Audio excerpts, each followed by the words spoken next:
ժողովրդավարություն։ Հիմա պայքարն ենք տեսնում, եթե մենք տեսնում ենք պայքար կոռուպցիայի դեմ, դա մի պարզ մեթոդով ենք տեսնում, այսինքն Նիկոլ Փաշինյանը գտել է ամենահեշտ ձևը։ Եթե վերակենում որևէ մեկը ընդդիմադիր գործիչ, քաղաքացի, ասում այ Նիկոլ Փաշինյանը, չգիտեմ, ելում անուններ տա, Տիգրան Ավինյան, կարճ ասած, բարձրացիչան որևէ պաշտոնյա, երբ որ մեղադրում ես կոռուպցիայի մեջ, միանգամից ԱԱԾ դատախազություն, ամբողջին հրանգատալի ասում է գնացեք բան արեք։ Լտենանք, մենք ենք կոռուպցիոն են։ Այո, այդ նախկին իշխանությունների ժամանակ, երբ որ նույն Նիկոլ Փաշինյանը մեղադրում էր տարբեր շատ բարձրաստիճան պաշտոնյաների, իրենք դες չէին անում, չէին անդադ անում, ասում են, այ Նիկոլ Փաշինյանը, երբ որ ասում է թալանել են 50% փայ են, սպանել են, էս են արել, բան այդտեղ չէին դնում, անդադ այդ ուժայիներին չէին հրահանգում գնային Նիկոլ Փաշինյանի ամեն խոսքը վերցնեն, ասեն դեղապացուցի։ Հիմա Նիկոլը ամեն ինչ անում է, այսինքն եթե մի բան դու ասում ես, միանգամից հարկայինից սկսած, չգիտեմ, ԱԱԾ-ով դատախազությունով վերջացած գալիս են բան, հետևից ասում են լարի տենանք ինչ է։ Եթե բաներ չես անում, այ օրինակ ոնց որ մենք տեսնում ենք Էջմիածնի ինտուիցիաների հետ կապված հայրենի կուսակցության գործադիր մարմնի անդամ գլխավոր քարտուղար Խաչիկ Գալստյանի դեպքում, Արամ Քոչյանի, մեր դեպի պատասխանատուի դեպքում։ Այդ բան չես անում, էլի գալիս են էլի մի բան քցում են, ասում են այդ մի բանը արեցիր։ Այսինքն ինչա մեծ իմաստով կոռուպցիան։ Կոռուպցիան դա այն է, ինչ որ որևէ պաշտոնյա օգտագործում է իր լծակները սեփական շահերը բավարարելու նպատակով։ Քաղաքական կոռուպցիա, տնտեսական կոռուպցիա, չէ, տարբեր տեսակներ կա կոռուպցիայի։ Ես հասկանում եմ, որ մեր ժողովրդի մոտ ցավոք սրտի կոռուպցիան դա ընկալում է միայն կաշառք տալը։ Բայց հովանավորչությունն էլ է կոռուպցիա։ Հիմա տեսեք, կոռուպցիայի քաղաքական ճնշումները թե չէ, երբ որ նույն եկեղեցումով ընդդիմանում է իշխանության, տանում են փակում են։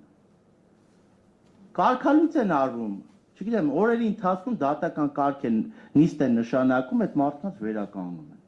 Այսինքն մարդիկ 3 տարով դատերի մեջ են, 6 ամիս պատմեն, որ դատական նիստ տեղի ունենա, գնան մի հատ իրանց խնդիրը ներկայացնեն, մի օրվա մեջ ասում են, արագի մեջ մի հատ սրբազանին վերականգնեք։ Հիմա սրբազանին կարգալույց արին, վաղը չեմ բացառում,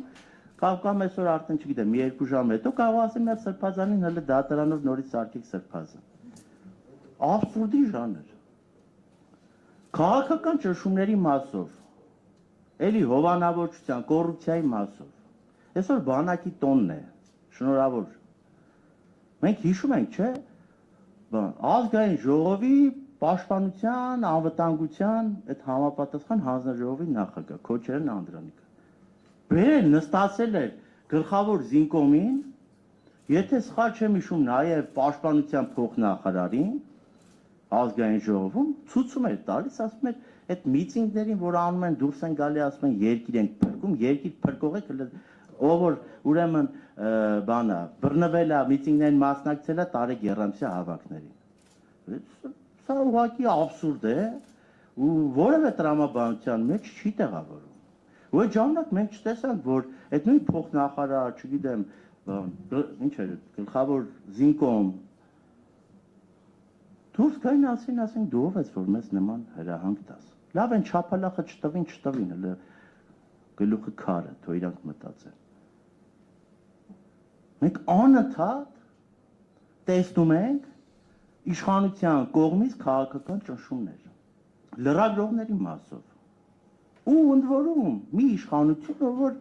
նորից եմ հիշեցնում մեր հանրությանը, որ իշխանության էր եկել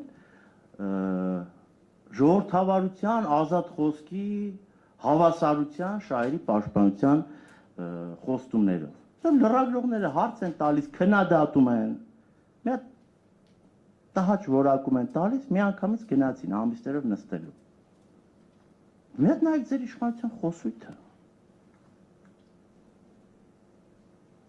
Մենք այս խնդիրների մասին խոսում ենք, տպավորություն կա մեր քաղաքացիների մոտ, որ գիտեք ինչ, դա վերաբերում է ճնշումները, այդ հալածանքները, այդ խնդիրները միայն ընդդիմադիր քաղաքական գործիչներին, բայց դա այդպես չի։ Երբ որ քաղաքացիներ են գնում են մի խնդրի մեջ, Ով է գնում նրանց կողքը կանգնում։ Անդիմադիր գործիչները, չէ՞ որ իրենք իրենց խնդիրները բարձրացնեն։ Երբ որ քաղաքացին մի խնդիր է բարձրացնում, մի քիչ էլ սուր է արտահայտվում, այդ նույն ոստիկանությունը ոնց որ մեզ է գալիս բռնում, տան ու ձեր այդ նույն քաղաքացուն է տանում, այսինքն ճնշում են ազատ խոսքը։ Մենք տպավորություն չստեղծվի, որ այդ կոռուպցիան, չգիտեմ, միայն կրկնում եմ, հա, հասարակության մեջ այդ ասում են կոռուպցիա կաշառ, գայշնիկը ժամանակ բռնում էր, չգիտեմ, 1000 դրամ էր առնում, հիմա բանա, պարեկները բռնում 10000 տուգանում են, կոռուպցիա չկա։ Բայց հետո այդ տուգանքից, որ գնում է պարգևավճար, կամ են մեքենաները, որոնք սպասարկում են նույն պարեկային համակարգին, ինչ ֆիրմայի մեքենաներ են։ Ու այսպես ամենատարբեր հարցերով։ Ասում են, աշխատում եմ շատ անուններ չտամ, ինձ այդքան հետաքրքիր չի, բայց շատ էլի Բարսաշճան մի պաշտոնյայի ասում են, եղբայրդ ասֆալտի տնօրեն էր, բանում, ասֆալտի ինչ որ տենդեր շահած կազմակերպության տնօրեն։ Ասում են նորմալ է, բա նորմալ է։ Եղբայրը սա հիմա տնօրեն է, տենդեր են շահել, մեզ թվերով տենդեր են անում։ Այն նախին իշխանություններն էլ էին ասում նորմալ է։ Դուք ասում եք աննորմալ է։ Հիմա եկեք կողմնորոշվեք, դա նորմալ է, թե նորմալ չի։ Հենց աղբերը ոտը քաշել է, ընկերությունը սննկացել է։ Ես տեսել եմ նույնիսկ հրապարակում, որ այդ ընկերությունը ինչ որ միտեղ էր գրացված, եթե սխալ չեմ հիշում, որ չգիտեն, չէ՞։ Հետքի բաներ հետազոտություններ։ Ամեն դեպքում նախ նորից շնորհակալ եմ, ցավում եմ, բայց կարծում եմ առաջիկայում նման քննարկումները ավելի ինտենսիվ են լինելու, որովհետև ունենք մի իշխանություն, որ ինչ խոստացել է ժողովրդին, անում է ուղիղ հակառակը, իսկ դա նշանակում է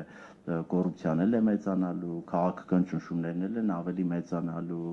այս բեսպրիձելի մթնոլորտը, որ կա շարունակվելու է, այնքան ժամանակ, մինչև կհասնի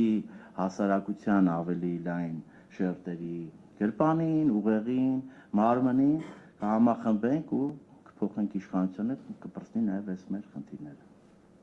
Շնորհակալություն։ Ոնց որ թե կամաց արդեն հասնում է մարդկանց տարբեր առումներով այդ տեղեկությունները։ Կա շատ շնորհակալ եմ, այս քննարկումը միաժամանակ ոնց որ եղավ, համ էլ հարց ու պատասխաններ